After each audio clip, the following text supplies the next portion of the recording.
falar. A Academia Norte Rio-Grandense de Letras, em consórcio com a TV Assembleia, órgão da Assembleia Legislativa do Rio Grande do Norte, programou uma série de eventos celebrativos do centenário da Semana de Arte Moderna de 1922. Então, no curso deste ano, vários eventos serão realizados e o primeiro deles é esta mesa redonda que reúne o professor Diógenes da Cunha Lima e o professor Tarcísio Gugel. Apesar de ambos dispensarem a apresentação, mercê das suas qualidades intelectuais e da vivência que tem no cenário cultural e literário do Estado, eu lembro que o professor Diógenes da Cunha Lima é o presidente da Academia Norte Rio-Grandense de Letras, é ex-reitor da Universidade Federal do Rio Grande do Norte, escritor de nomeada e poeta de mão cheia, que se pode dizer assim. O professor Tarcísio Gugel, também egresso da Universidade Federal do Rio Grande do Norte e escritor também de reconhecida qualidade, e só para registrar aqui, sempre que eu falo em Tarcísio Gugel, me vem à mente o primeiro livro de contos dele que eu li, Os de Macatuba.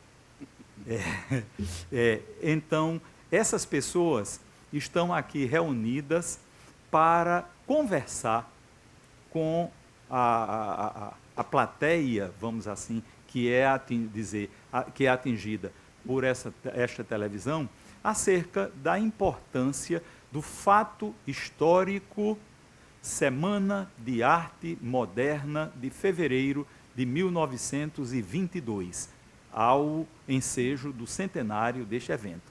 É claro que estamos em um cenário que muitos elogios são dirigidos a esse evento, como muitas críticas também. E queremos ouvir, a partir desses dois intelectuais, quais as ideias que eles trazem para o público, o pensamento que eles têm acerca do evento, acerca do que aconteceu antes da Semana de Arte Moderna e do que gerou a Semana de Arte Moderna para a literatura, para a arquitetura, para as artes plásticas, para a estética em geral.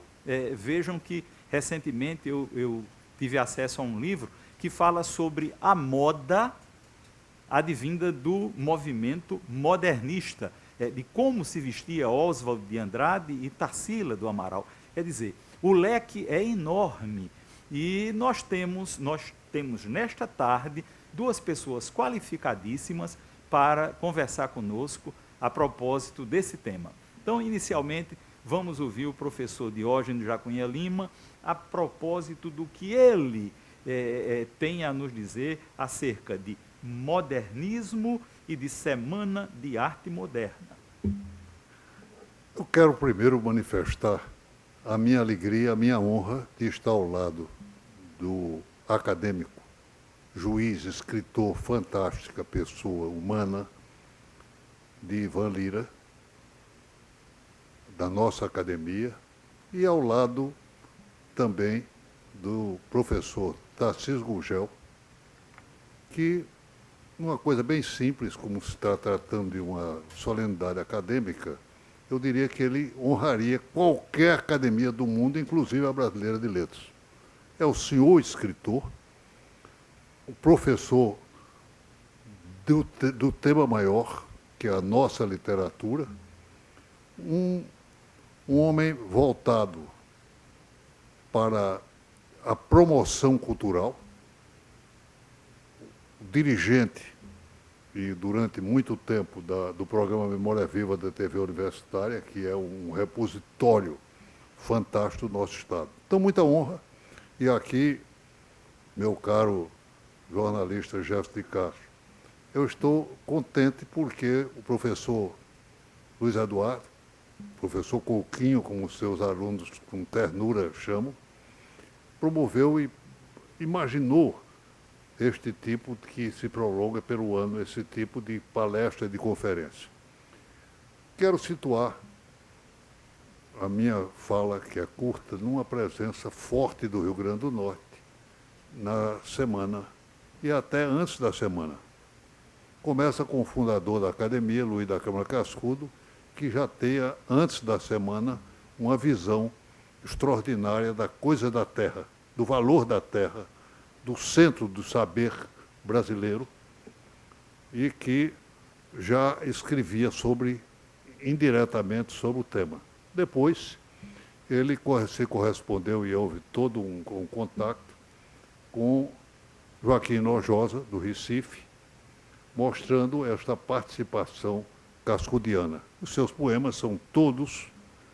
Cascudo fez poema, pouca gente sabe.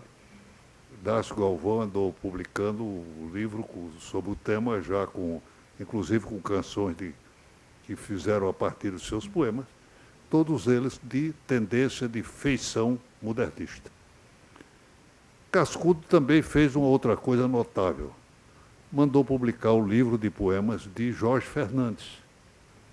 Jorge Fernandes, um poeta extraordinário, numa época que o Rio Grande do Norte estava efervescente.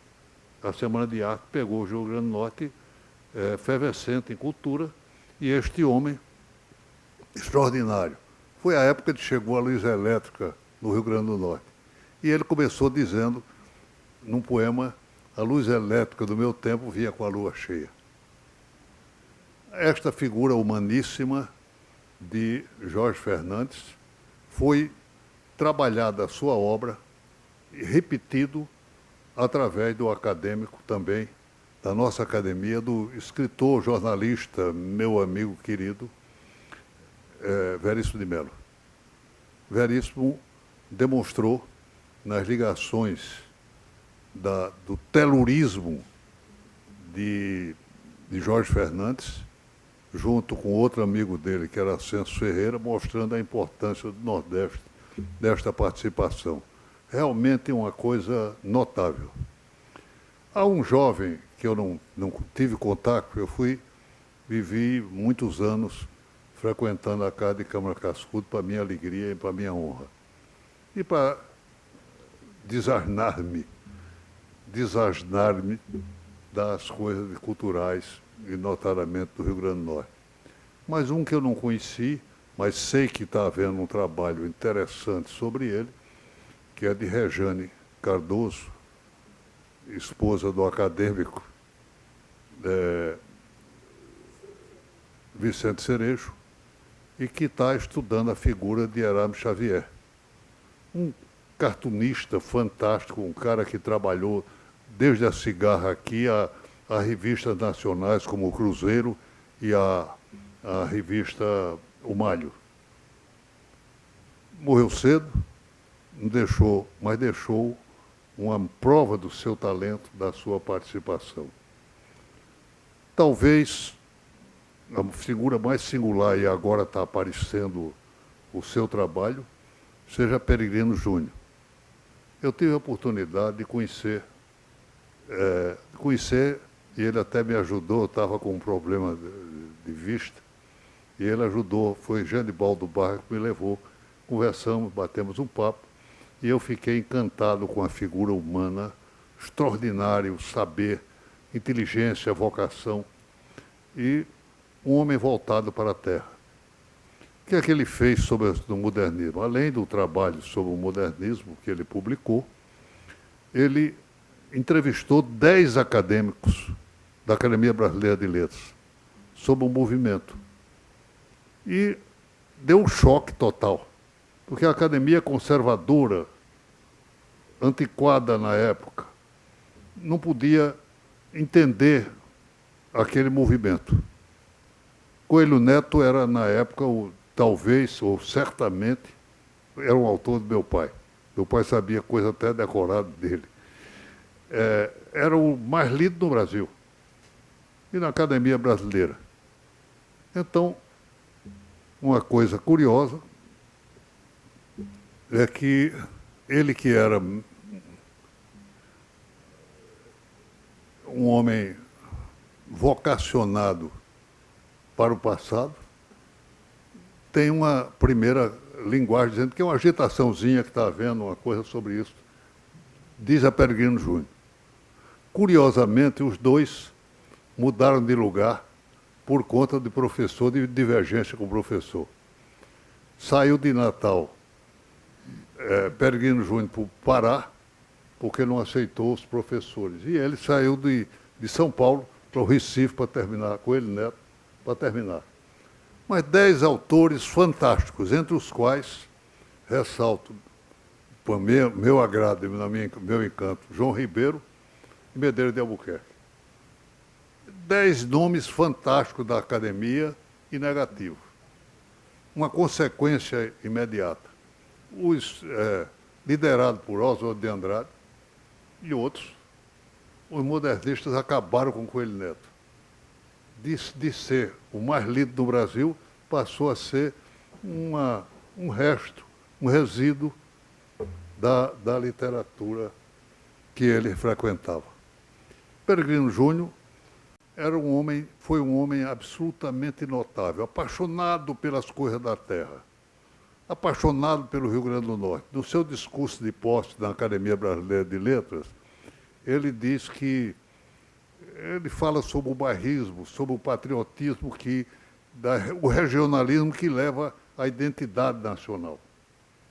Mas ele chega para ponto, ele faz uma declaração de amor a Natal e ao Rio Grande do Norte, sem limite, já dentro do mesmo princípio modernista de voltar para o Brasil.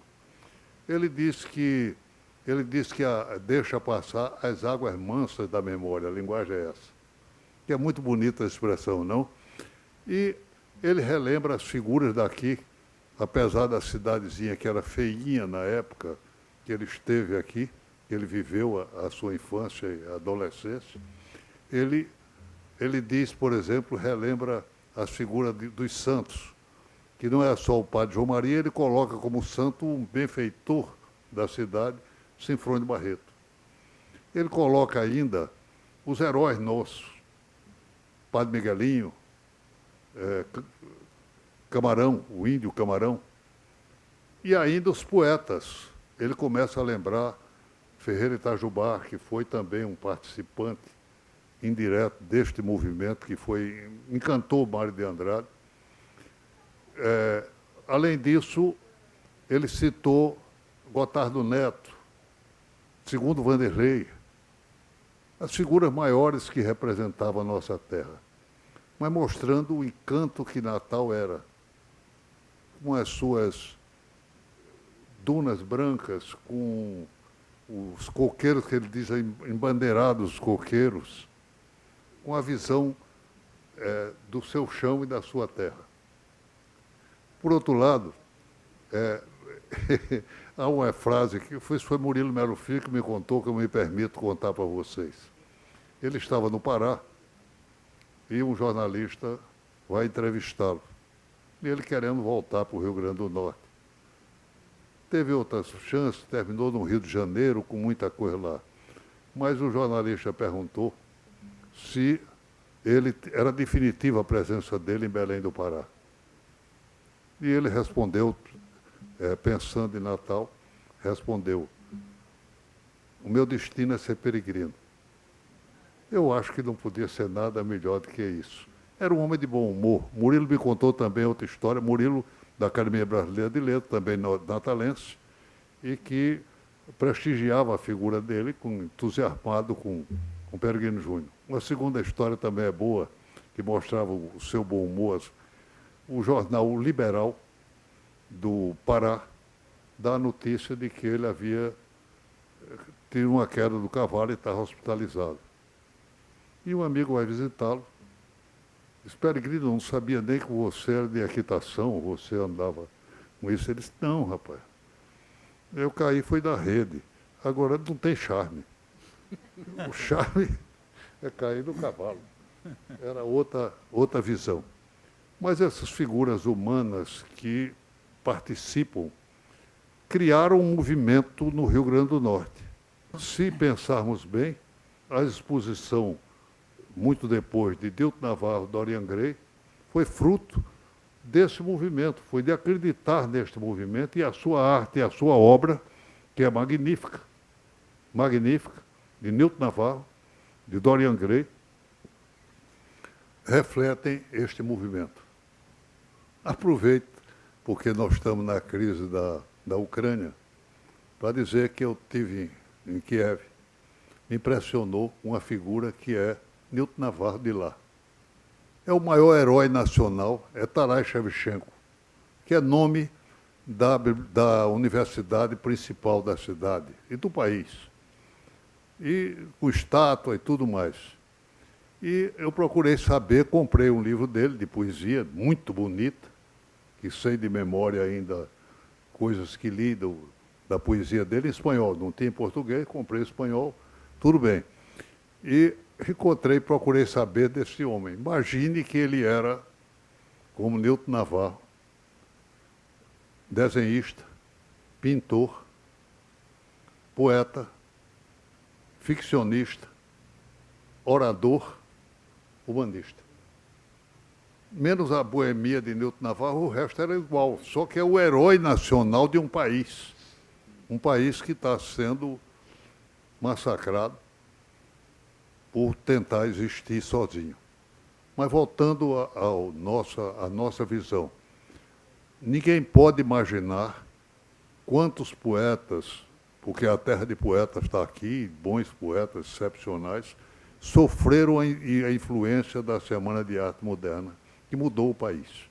Todos nós, inclusive os dois que estão nessa mesa, Tarcísio Gugel e Ivan, são rigorosamente modernistas no sentido de que é a palavra o que se pretendia. Nas suas escritas estão, naquilo que escreve, estão o sentimento, a emoção das semanas que a semana transmitiu ao Brasil. Era isso que eu queria transmitir a vocês e pedindo desculpa pela conversa mole, que às vezes eu gosto de conversar mais do que o tempo, pedindo sobretudo ao presidente da mesa por ter falado em demasia. Não, excelente a exposição, a rechamada que o poeta Diógenes da Cunha Lima faz desse rol de intelectuais, a maioria com raízes aqui no Rio Grande do Norte, e que mostra a dimensão que o fato histórico, eu gosto muito de enfatizar isso, o fato histórico Semana de Arte Moderna teve. Não parou em fevereiro de 2022, se protraiu, debaixo de críticas, debaixo de elogios, de mudanças de pessoas que estiveram no cerne do movimento e depois fizeram uma revisão, quer dizer, revisionistas encontramos em todos os caminhos, mas muitíssimo importante. A fala do professor Diógenes da Cunha Lima atende perfeitamente aos propósitos deste evento, que tem como articuladores os professores Humberto Hermenegildo e Luiz Eduardo Suassuna, o professor Coquinho.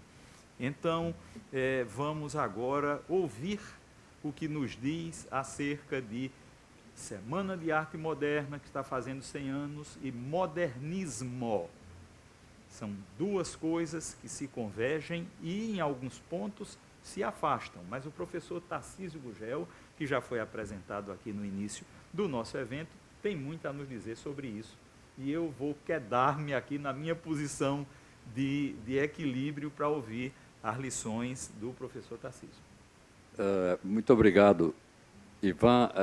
Eu gostaria de iniciar fazendo alguns agradecimentos. É de praxe, mas é do coração, né? A gente agradecer exatamente pela circunstância do momento, e eu começo, obviamente, dirigindo esse agradecimento ao presidente da Academia Norte-Rio-Grandense de Letras, o escritor Diógenes da Cunha Lima, que acolheu com todo o entusiasmo. Ele sabe a importância e a dimensão que tem a Semana de Arte Moderna e o movimento modernista como um todo, e acolheu com uma equipe valorosa, da qual fazem parte o meu colega e orientador, Humberto Hermenegildo, e o meu queridíssimo colega, professor Luiz Eduardo Brandão Suassuna, que, mesmo se tornando o imortal, mesmo consagrando, confirmando a sua imortalidade, não deixa de ser Coquinho.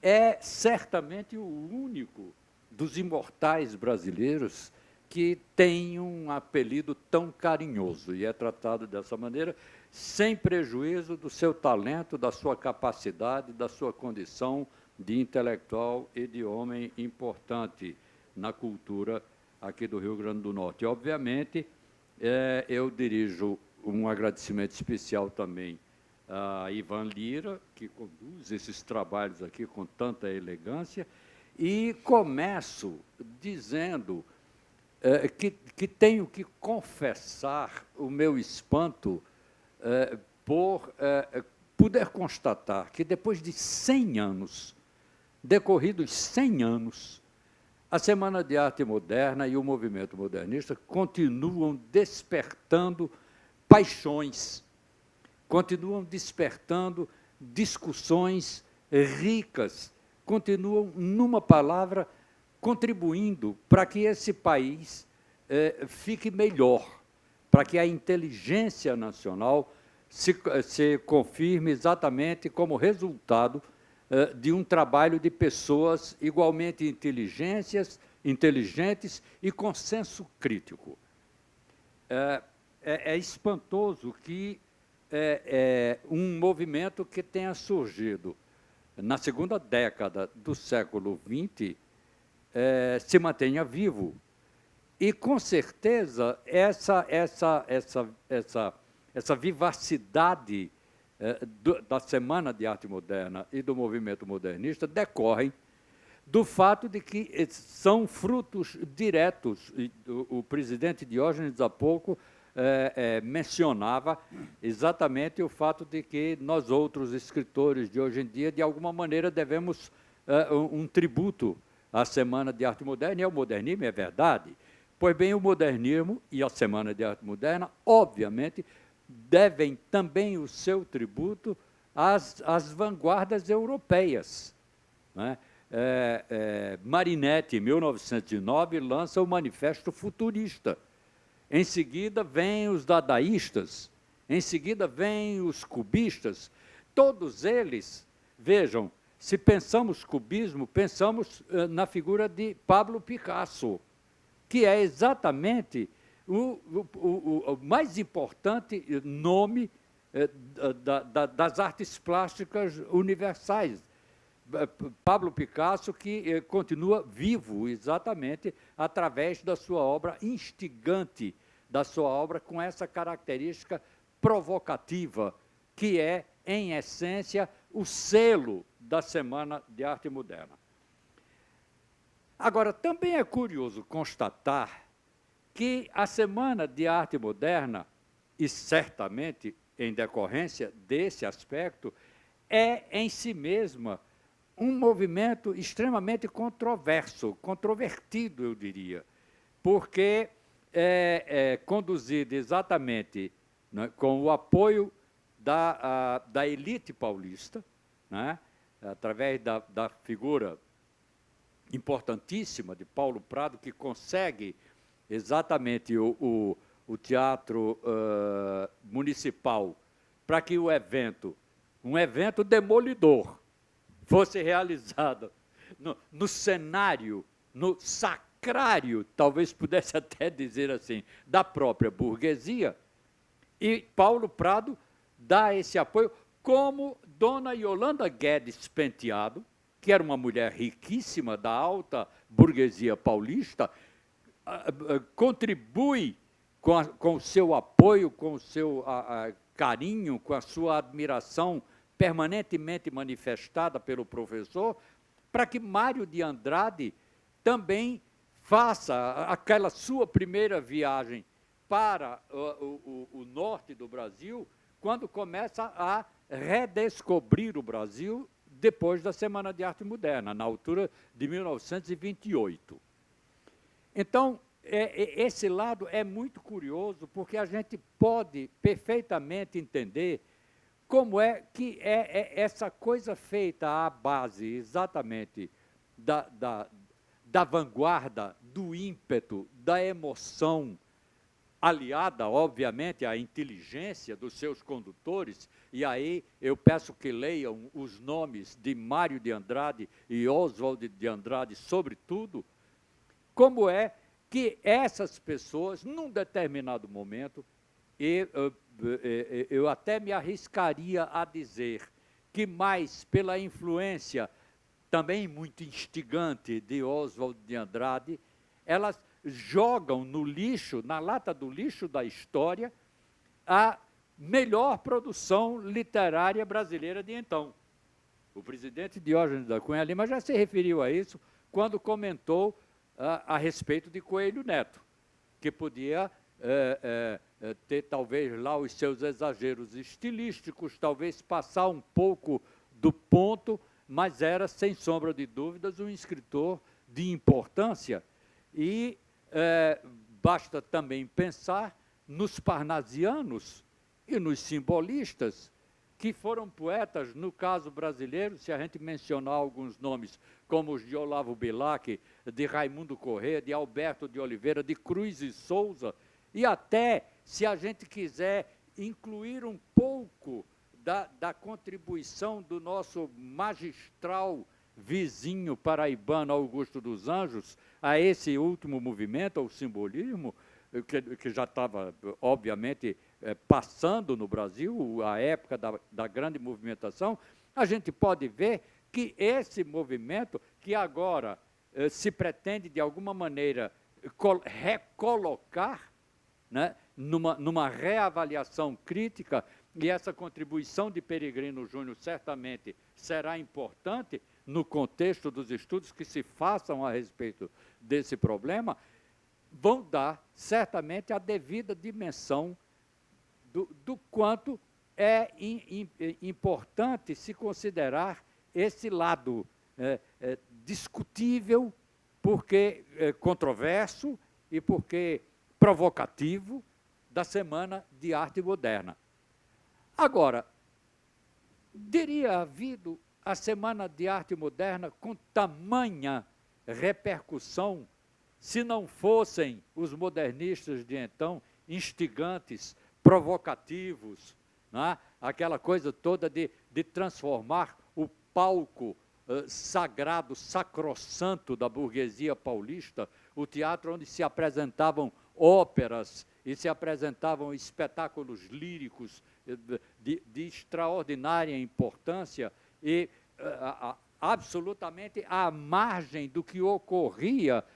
Se a gente pensa um movimento modernista, se a gente pensa um título como Pauliceia Desvairada, de Mário de Andrade, do livro de poemas de Mário de Andrade, a gente pensa numa São Paulo real, numa São Paulo urbana, com seus problemas, com as suas dificuldades sociais à vista das pessoas que se movimentavam na São Paulo de então e que não tinham acesso, obviamente, ao teatro municipal, coisa que vai acontecer com esse movimento através dos espetáculos que ocorrem em 3 dias, em fevereiro de 1922. Então, eu gostaria, óbvio que a gente não tem muito tempo, presidentes, eu vou usar presidentes no plural, né? Obviamente. A gente não dispõe de muito tempo para aprofundar essa questão, mas eu gostaria de tentar um arremate, tentando igualmente fazer justiça ao talento dos Andrade.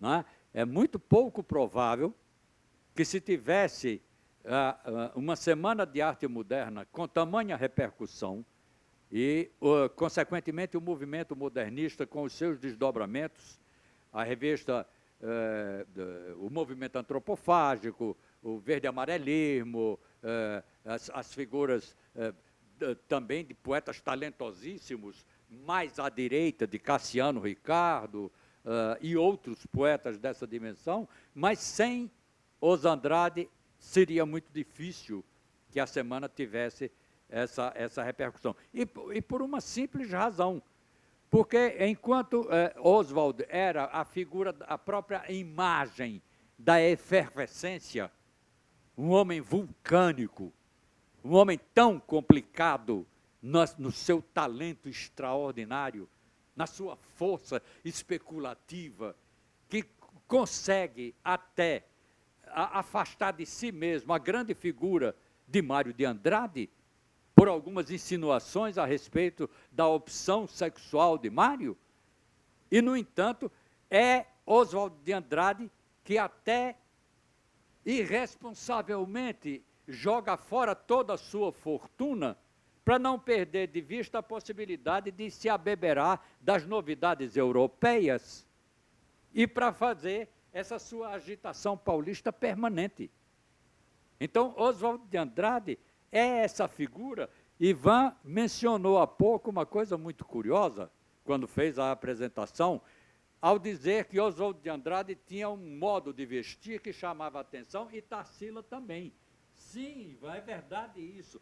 Tarsila renovava o seu guarda-roupa, prestem atenção. Oswald de Andrade era um sujeito rico, e nesse momento ele não abria mão de curtir, né, da maneira mais visível todo esse seu entusiasmo, essa sua alegria de viver e essa capacidade financeira de fazê-lo, patrocinando o guarda-roupa de Tarsila, que, embora fosse uma pessoa que tivesse também algum recurso, era de uma família de agrária, de pessoas que tinham posses, tá? Mas era então casada com Oswald de Andrade e se vestia com o principal, o mais revolucionário costureiro da época em Paris, Paul Poiret.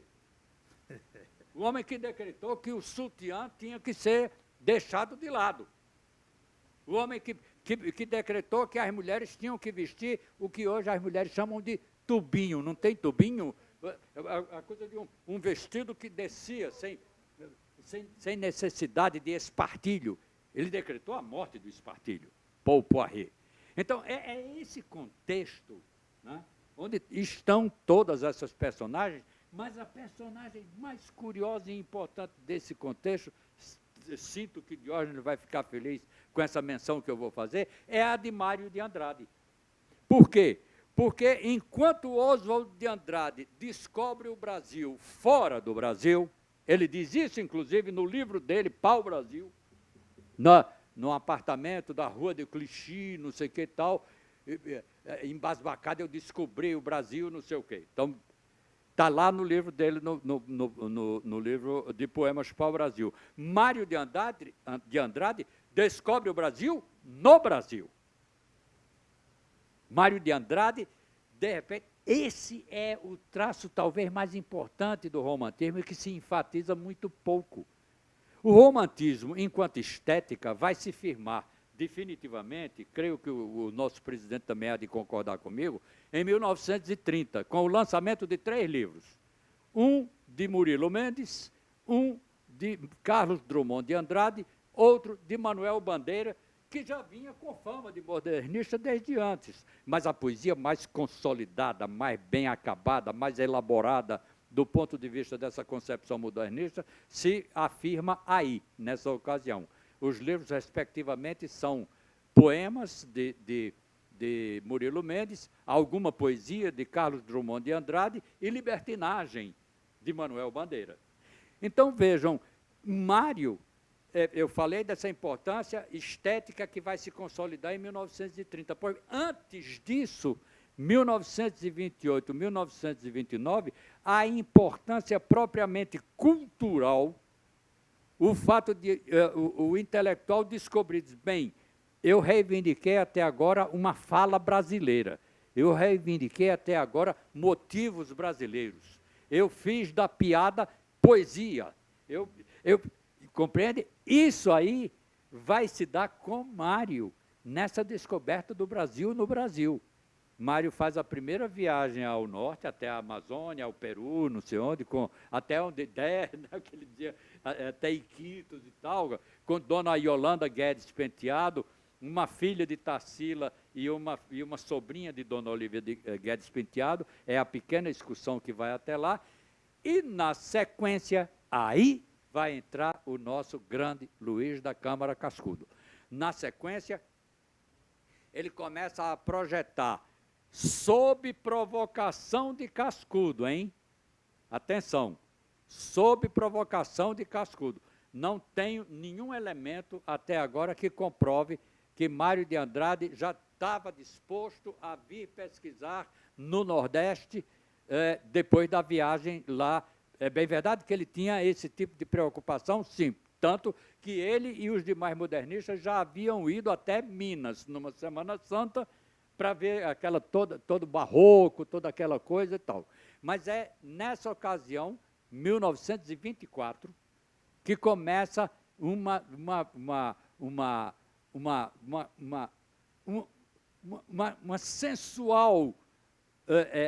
sensual envolvimento intelectual entre Mário e Cascudo. Cascudo escreve um pequeno artigo que publica em A Imprensa sobre, não sei se o charuto, uma coisa desse tipo e tal, e menciona Mário de Andrade. E, obviamente, Cascudo era uma pessoa de uma extrema capacidade intelectual e Cascudo, com certeza, mandou esse artigo para Mário. E Mário, vejam, Mário, quando lê o que Cascudo escreveu, Mário fica embasbacado, e não pelo fato de Cascudo tê-lo elogiado, não, que Mário estava sendo elogiado por toda a inteligência brasileira de então, Rio, São Paulo, Rio Grande do Sul,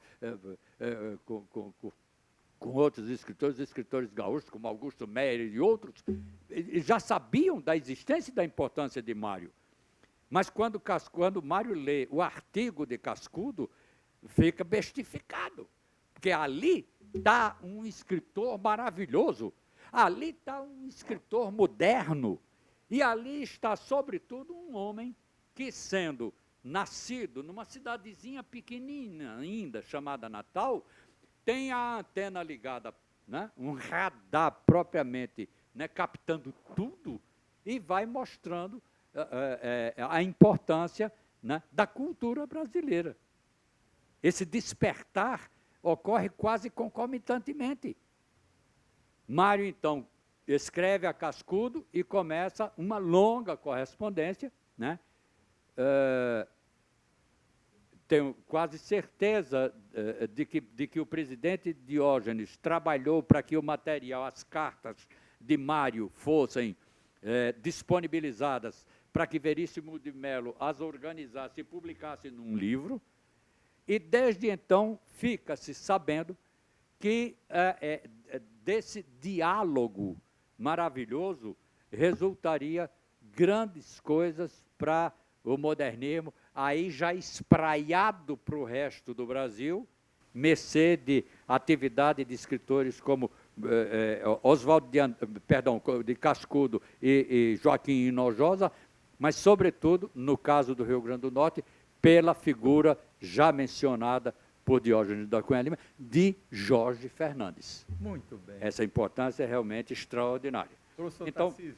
eu encerro exatamente agradecendo a todos vocês e dizendo que, como vai haver o desdobramento em outras palestras de importância extraordinária, inclusive daquele que é certamente o melhor estudioso do modernismo no Rio Grande do Norte, que é Humberto Hermenegildo, eu espero que vocês todos possam aproveitar mais adiante novas abordagens. Muito obrigado. Que maravilha! Se completam as duas exposições, a do professor Diógenes da Cunha Lima, tecendo de maneira magnífica a presença de vários nomes, notadamente do Rio Grande do Norte, no movimento modernista e recebendo influências ou colocando influências no evento de 22, e o professor Tarcísio Gugel, que nos brinda também com uma aula acerca dessas figuras icônicas do movimento de 22 e da dimensão que esse movimento teve. Não ficou restrito apenas às artes plásticas, à poesia, às letras, mas que teve uma importância que será desenvolvida nas outras edições deste evento, porque tem muita coisa em modernismo. Tem ideologia, tem sociologia, tem participação política, tem junção de pessoas totalmente diferentes em termos de orientação política e que convergem para aquele movimento, e o instante de se fazer o rebuliço, de se fazer a modificação de paradigmas, quando se sai de parnasianismo, quando se sai de um romantismo comportado para aquilo que foi o virar as cadeiras do Teatro Municipal de São Paulo em 22, patrocinado pela burguesia. Então era o Prado, era o Graça Aranha que estimulava, era a Dona Yolanda. Então tudo isso era gente que, vindo da burguesia, mas terminava estimulando um evento que tinha como uma das suas pilastras a destruição da Academia Brasileira de Letras. Isso era provocativo. Claro que aquele grupo de pessoas não iria conseguir fazer uma coisa desse jaez, mas era para delimitar, para definir o que é que se estava querendo. E aí vem dadaísmo, vem tudo, anarquismo vem nesse embalo também. Então, eu fico muitíssimo feliz de ter tido a oportunidade de estar aqui entre esses dois referenciais da cultura potiguar e brasileira, e agradeço por demais tanto a televisão da Assembleia Legislativa do Rio Grande do Norte, a TV Assembleia, como aos organizadores no âmbito da Academia Norte Rio Grandense de Letras, o professor Suassuna, o nosso professor Coquinho, imortal da nossa academia, e o professor Humberto Hermenegildo de Araújo. Então, muito obrigado ao professor Diógenes, muito obrigado também ao professor Tarcísio, e até outra oportunidade.